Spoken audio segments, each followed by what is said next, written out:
What's up, everyone? I am Ernest Dove of the Dove Report.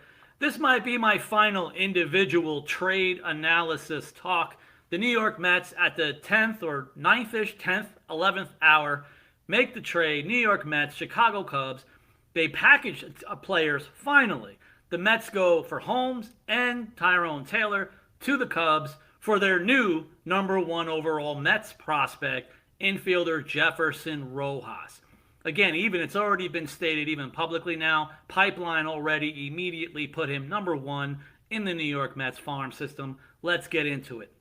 Jefferson Rojas, 21 years old, seems to be one of those highly toolsy guys, one of those guys who scores a 50 or 55 in almost every category. That's why he was the second ranked prospect in the Cubs organization, who have a good farm system. And he was also ranked in the 60s in the top 100 in Pipeline. And I know in Baseball America, he's also been a top 100 prospect. Sounds like he's one of those advanced bats.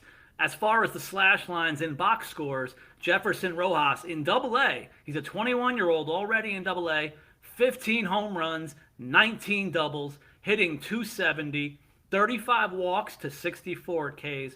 Still a good overall ratio based on games played. He doesn't strike out a lot.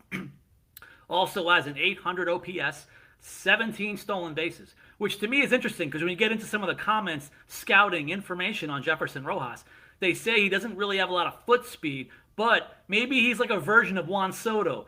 Not that type of hitting Juan Soto, but Juan Soto, the base stealer from last year. It looks like he's not the fleetest of foot, but he knows how to take advantage of his skills to steal bases. That also brings me into the defensive information. This is more of a middle infielder, but he may be kind of moving out to third base. One of those high IFA kids, I believe, from some years ago, has always played a lot of shortstop, but now this season in Double-A, everything else, it looks like he's playing more second base and even a lot of third base. And that's some of the scouting saying, well, they had some concerns with his range and foot speed, but it was more talking from the shortstop position. So when you start moving out, I believe even Keith Law has some information in scouting, it looks like he can play out better, even to get to an above average type defensive player when you move him off short. So whether that's second base, which the Mets may have openings very soon, of course, and also third base, where the Mets may have openings. So if you want to get into things in immediate projections and ceilings, you could argue Jefferson Rojas, now the number one Mets overall prospect, could be a future ceiling of an everyday second baseman or an everyday third baseman. You guys let me know in the comments. Was it worth it? You're getting Clay Holmes and Tyrone Taylor. They packaged two people to get one prospect. But again, it's a top 100 guy.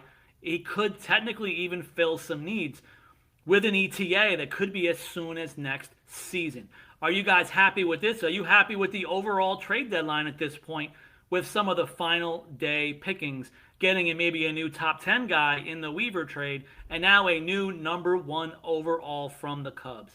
Let me know your guys' thoughts in the comments. Don't forget to like, subscribe. I got more videos on the way, and please check out my interview with Corey, with my guy Corey Collins. Thank you so much.